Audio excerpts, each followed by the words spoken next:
एक बार एक भिखारी अपने जीवन से परेशान हो चुका था, क्योंकि उसे अपने जीवन को चलाने के लिए भीख मांगना पड़ता था। उसे हर एक चीज के लिए भीख मांगना पड़ता था। इसी बात को लेकर वह दुखी रहता और दिन भर यही सोचता कि उसके जीवन में बदलाव कैसे आएगा।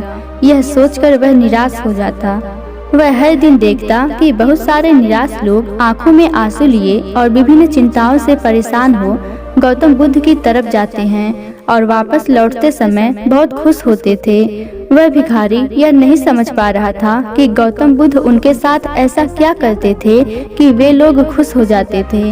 वापस लौटते समय लोगों के हाथों में ना तो ढेर सारे पैसे होते थे और ना ही सोने चांदी। तो फिर ऐसा क्या होता था कि लोग बुद्ध के पास से लौटते वक्त इतना खुश हो जाते थे। यह सब सोचकर वह भिखारी भी निर्णय लेता है कि वह भी गौतम बुद्ध के पास जाएगा और देखेगा कि वहाँ ऐसा क्या हो रहा है कि दुखी लोग उनके पास जाकर इतने खुश हो जाते हैं। वह बुद्ध से मिलने के लिए उनके पास चल पड़ा। जहाँ बुद्ध मौजूद थे वहाँ बहुत लंबी लाइन लगी हुई थी। भिखारी भी लाइन में लग गया और लाइन में लगकर अपनी बारी का इंतजार करने लगा। देखते ही देखते उसकी बारी आई और उसने बुद्ध से कहा, हे बुद्ध, मैं बहुत गरीब हूँ, मेरे पास कुछ भी नहीं है। मुझे अपना जीवन जीने के लिए भी दूसरों से भीख मांगनी पड़ती है। अब आप ही बताइए कि मैं अपने जीवन को कैसे बेहतर कर सकता हूँ। यह सब सुनकर बुद्ध ने कहा, तुम गरीब नहीं हो, तुम्हें ऐसा लगता है क्योंकि आज तक कभी तुमने किसी के लिए कुछ भी नहीं किया, ना ही तुमने कभी किसी को दान दिया, ना ही तुमने कभी किसी के लिए कुछ किया। यह सब सुनकर भिखारी के मन में एक आशंका जाग उठी। अपनी आशंका को दूर करने के लिए भिखारी ने पूछा, मैं तो एक भिखारी हूँ, मैं लोगों को दान कैसे दे सकता हूँ और कैसे लोगों की सहायता कर सकता हूँ। मुझे तो खुद अपना जीवन चलाने के लिए दूसरों से भीख मांगना पड़ता है। यह सब सुनने के बाद गौतम बुद्ध थोड़ी देर तक चुप रहे और फिर उससे बोले, तुम्हारे पास हाथ है जिसे तुम लोगों की सेवा में लगा सकते हो और दूसरों का भला कर सकते हो। इसके अलावा तुम्हारे पास मुंह है जिससे तुम लोगों से अच्छी अच्छी बातें कर सकते हो और दूसरों का हौसला बढ़ा सकते हो।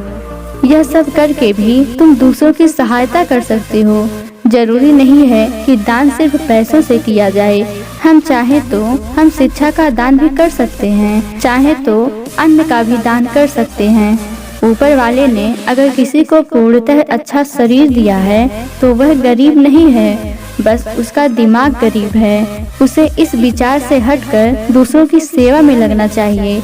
बुद्ध की यह बातें सुनने के बाद वह भिखारी बहुत ही ज्यादा खुश हो गया और अब उसका मन संतुष्ट था। उसने वहीं बुद्ध के सामने यह निर्णय लिया कि आज के बाद भीख मांगना छोड़ देगा और कुछ न कुछ अच्छा काम करेगा। दोस्तों, हम सब इस बात की चिंता पर समय बर्बाद करते हैं कि हम गरीब हैं, लेकिन यह सत्य नहीं है। सत्य तो यह है कि जब तक हमारा शरीर पूरी तरह से बेहतर है तब तक हम उसका उपयोग करके आगे बढ़ सकते हैं और खुद के जीवन को बेहतर बना सकते हैं। अगर कोई व्यक्ति सिर्फ अपनी गरीबी पर ध्यान दे और उसे बदलने की कोशिश न करे तो वह मूर्ख है। इसके अलावा हमें इस कहानी से यह भी सीख मिलती है कि दान सिर्फ धन का ही नहीं, शिक्षा, अच्छे विचार आदि का भी किया जा सकता है। अगर आपके पास धन नहीं है तो आप शिक्षा का दान भी कर सकते हैं या फिर दूसरों के लिए आप अच्छे विचारों का भी दान कर सकते हैं और इन दानों से अंततः हमारे समाज की भलाई ही होती है और हमारा समाज ऊपर ही उठता है और हमें बहुत खुशी होती है।